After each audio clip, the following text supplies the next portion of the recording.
Hi all, ഇന്ന് നമുക്ക് മൂന്നാമത്തെ യൂണിറ്റായ വിസ്തൃത ലോക വിധാനത്തിൽ എന്ന യൂണിറ്റിലെ ഒന്നാമത്തെ പാഠഭാഗമായ മണ്ണും മനുഷ്യനും എന്ന പാഠഭാഗത്തിൽ ചോദിക്കാൻ സാധ്യതയുള്ള ചോദ്യങ്ങൾ പരിചയപ്പെടാം.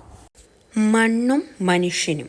ആദ്യമായി നമുക്കിതിൻ്റെ ആശയം നോക്കാം.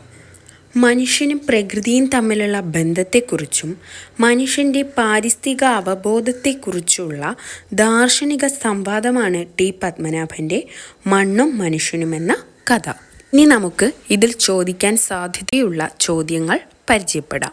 ആദ്യത്തെ ചോദ്യം, എന്തിനാണ് ആളുകൾക്ക് ഇത്രയും വലിയ വീട്? പക്ഷേ ഇത് തീരുമാനിക്കേണ്ടത് വീട് വെക്കുന്ന ആളാണല്ലോ. ഈ കാഴ്ചപ്പാടിനോടുള്ള നിങ്ങളുടെ പ്രതികരണം എന്ത്? ഇങ്ങനെ ഒരു ചോദ്യം ചോദിക്കുകയാണെങ്കിൽ എന്തെല്ലാം ഉൾപ്പെടുത്തണം?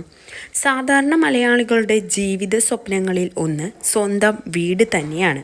സാധാരണക്കാരൻ തൻ്റെ സ്വപ്നത്തിനും ധനശേഷിക്കുമൊത്തുള്ള വീട് നിർമ്മിക്കുന്നു.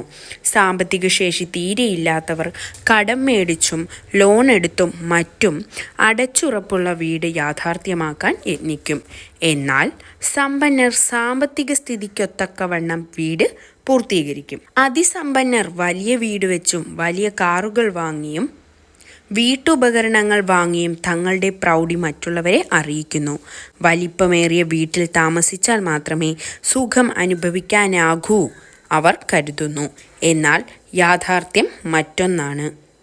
മലയാളികളുടെ ആർഭാട ചിന്ത കളയേണ്ടിയിരിക്കുന്നു. സമ്പത്ത് നാടിൻ്റെ വികസനത്തിന് വേണ്ടി നിക്ഷേപിക്കുകയാണ് വേണ്ടത്. വീട് അത്യാവശ്യമാണ്. അത്യാഡംബരം സമ്പത്ത് ചോർത്തി നശിപ്പിക്കുന്നു എന്ന കാര്യങ്ങൾ ഉൾപ്പെടുത്തുക.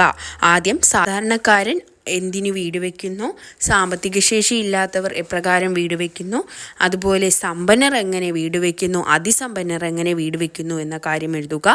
അവസാനം പ്രധാനമായും നാം എന്ത് ചെയ്യേണ്ടത്? സമ്പത്ത് നാടിൻ്റെ വികസനത്തിന് വേണ്ടിയാണ് ഉപയോഗിക്കേണ്ടത് എന്ന കാര്യം ഉൾപ്പെടുത്തി എഴുതണം.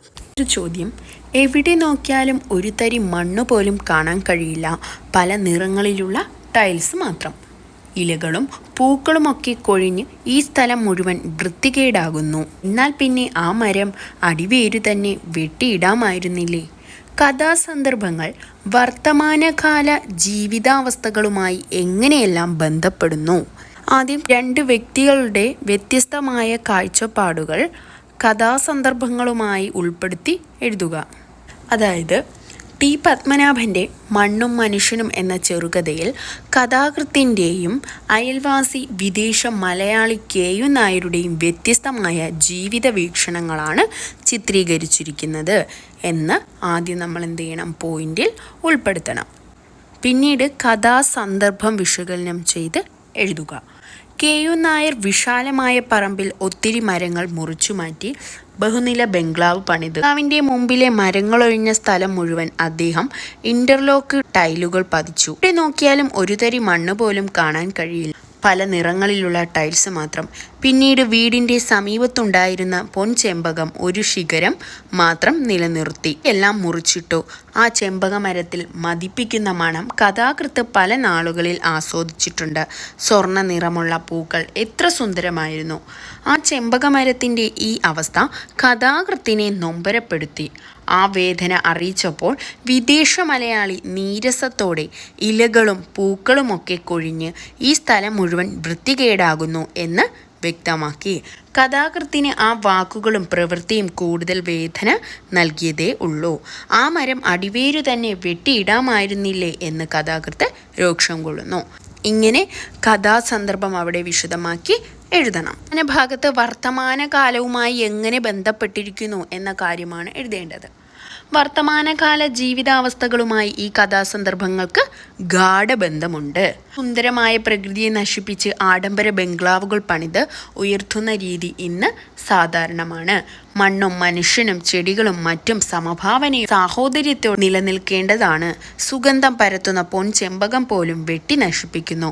മുറ്റവും തൊടിയും വീട്ടുപരിസരവും ഇന്റർലോക്ക് വിരിച്ച് വൃത്തിയാക്കിയെടുക്കുമ്പോൾ നഷ്ടപ്പെടുന്നത് പലതുമാണ്. സൂക്ഷ്മജീവികളും ഫലവങ്ങളുമെല്ലാം ഒന്നോടെ നശിച്ചു പോകുന്നു. എന്ത് സംഭവിച്ചാലും തനിക്ക് ഒന്നുമില്ല. വീടും പരിസരവും വൃത്തികേടാകാതെ ഇരിക്കേണ്ടത് മാത്രമാണെന്ന് പരിഗണിക്കുന്നത്. അടുത്ത ചോദ്യം, മണ്ണും മനുഷ്യനും എന്ന കഥ നൽകുന്ന പ്രധാന സന്ദേശം എന്ത്? പ്രകൃതിയിൽ നിന്നും മണ്ണിൽ നിന്നും അകന്നു ജീവിക്കുന്ന ആധുനിക മനുഷ്യന്റെ ജീവിത രീതികളെ വിമർശിക്കുക എന്നതാണ് കഥയുടെ പ്രധാന സന്ദേശം. പ്രകൃതി നൽകുന്ന തണലും സൗന്ദര്യവും മറന്ന് കൃത്രിമമായ സൗകര്യങ്ങൾക്ക് പിന്നാലെ പോകുന്നതിനെ കഥ ചൂണ്ടിക്കാണിക്കുന്നു. തലമുറകൾ തമ്മിലുള്ള കാഴ്ചപ്പാടുകളിലെ വ്യത്യാസം, പ്രകൃതിയുമായി ഉണ്ടായിരുന്ന വൈകാരിക ബന്ധം നഷ്ടപ്പെടുന്നത്, ഗൃഹാതുരത്വം തുടങ്ങിയ വിഷയങ്ങളും കഥ ചർച്ച ചെയ്യുന്നു. പ്രകൃതിയെ സ്നേഹിക്കുകയും സംരക്ഷിക്കുകയും ചെയ്യേണ്ടതിൻ്റെ ആവശ്യകത കഥ ഓർമ്മിപ്പിക്കുന്നു. മറ്റൊരു ചോദ്യം, മണ്ണും മനുഷ്യനും എന്ന ശീർഷകത്തിൻ്റെ പ്രസക്തി എത്രമാത്രമാണ്? വിശകലനം ചെയ്ത് കുറിപ്പെഴുതുക. മനുഷ്യനും എന്ന കഥാശീർഷകം പ്രസ്തുത കഥയ്ക്ക് ഏറെ യോജിക്കും. മണ്ണിനോട് ബന്ധമില്ലാത്ത മനുഷ്യന് ഈ മണ്ണിൽ ജീവിക്കാനാകില്ല. പണത്തിൻ്റെ പ്രൗഢിയും കൊട്ടാര സദൃശ്യമായ വീടുമൊക്കെ ഉണ്ടായിരുന്നിട്ടും മനസ്സമാധാനത്തോടെ ഒരു നിമിഷം ആ വീട്ടിൽ ജീവിക്കാൻ കേയുന്നാർക്ക് കഴിയുന്നില്ല. മരങ്ങളെയും ചെടികളെയും മറ്റും ശത്രുക്കളായി കണ്ട വ്യക്തിയായിരുന്നു അദ്ദേഹം. മണ്ണിനെ സ്നേഹിക്കാത്ത കാലിൽ മണ്ണു പറ്റുന്നത് ഏറ്റവും വലിയ കുറവാണെന്ന് കരുതുന്ന കെ.യു. നായർ നമ്മുടെ പുത്തൻ വികസന സങ്കല്പത്തിന്റെ പ്രതീകമായിട്ടാണ് കഥയിൽ നിലകൊള്ളുന്നത്. ഈ കഥയിലെ വക്താവായ കഥാകാരനാകട്ടെ തികഞ്ഞ പ്രകൃതി സ്നേഹിയും മാനവികതയുടെ വക്താവുമാണ്. മണ്ണിൽ കാലുറപ്പിക്കാത്ത ഒരു ജീവിതത്തിനും ഭൂമിയിൽ നിലനിൽക്കാനാവില്ലെന്ന് ഉറച്ചു വിശ്വസിക്കുന്ന വ്യക്തിയാണ്.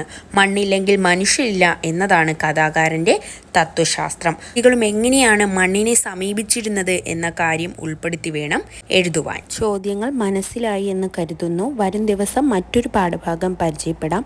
ഇതുവരെ സബ്സ്ക്രൈബ് ചെയ്യാത്തവർ സബ്സ്ക്രൈബ് ചെയ്യുക, ബെൽ ബട്ടൺ അമർത്തുക.